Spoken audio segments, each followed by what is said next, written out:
ગોધરા તાલુકાના કાલિયાકુવા ગામે નાળું બનાવવાના કામમાં કોન્ટ્રાક્ટર પર ભ્રષ્ટાચારના ગંભીર આરોપ લાગ્યા છે। કોન્ટ્રાક્ટર દ્વારા હલકી ગુણવત્તાના મટીરીયલનો ઉપયોગ કરવામાં આવ્યો હોવાનો આક્ષેપ ગ્રામજનો દ્વારા કરવામાં આવી રહ્યો છે।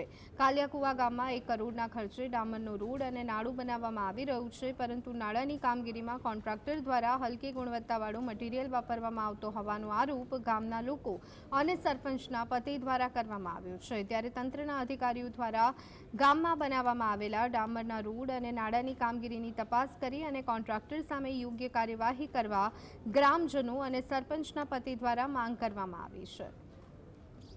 કોન્ટ્રાક્ટરને વારંવાર રજૂઆત કરી છે। મેં કીધું આ કામ આ રીતે ચાલશે। અત્યારે નાળા મૂકેલા છે હાલની સ્થિતિમાં, એની અંદર નાળા મૂકી અને નીચેનું પાયાની અંદર જે પીસીસી નાખવાનું પીસીસી નથી નાખતા, વાઇબ્રેટર નથી વાપરતા, તેમજ રેતી બિલકુલ માટીના ભાગની વાપરે છે, કપચી બી હલકી ગુણવત્તાની વાપરે છે।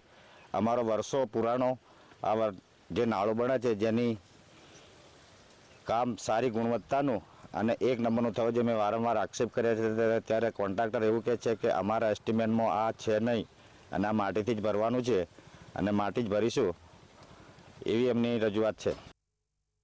અત્યારે ગામજનો અને અથવા અમને પણ એવું લાગે છે, સુપરવાઇઝર કોન્ટ્રાક્ટરને જાણ કરીએ છીએ, વારંવાર પૂછીએ કે સારું મટીરિયલ વાપરો, સારી રીતિ વાપરો, સારી ગુણવત્તાવાળું કામ કરો, પણ એમને અમૂલ સંતોષકારક કામ જણાઈ આવતું નથી।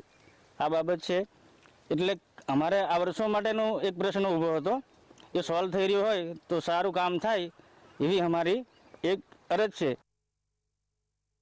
ગોધરા તાલુકાનું કાલિયાકુવા ગામ કે જ્યાં ગામજનોનો વર્ષો જૂનો પ્રશ્ન હતો રસ્તાનો। આ બહુ મોટી સમસ્યા હતી। એક ગામથી બીજા ગામને જોડતો આ રસ્તો છે। અંદાજિત 2 થી 2.5 કિલોમીટરનો આ રોડ, ડામર રોડ સરકાર દ્વારા હાલ બનાવવામાં આવી રહ્યો છે અને જેની વચ્ચે જે નાળા આવે છે, જે નાળામાં યોગ્ય રીતે કામગીરી ન થતી હોવાનો ગ્રામજનો છે જે આક્ષેપ કરી રહ્યા છે। કોન્ટ્રાક્ટરને અવારનવાર જાણ કરવા છતાં પણ કોન્ટ્રાક્ટર તેઓની વાત સાંભળતો નથી અને જે કામગીરીમાં જે મટીરિયલ ઉપયોગ કરવામાં આવ્યું છે તેમાં હલકી ગુણવત્તાનું મટીરિયલ વાપરવામાં આવી રહ્યું છે, જેને લઈને ગ્રામજનોમાં રોષ જોવા મળે છે। હાલ તો ગ્રામજનો આ મામલે યોગ્ય તપાસ થાય તેવી માંગ કરી રહ્યા છે। રવિ શાહ, GSTV।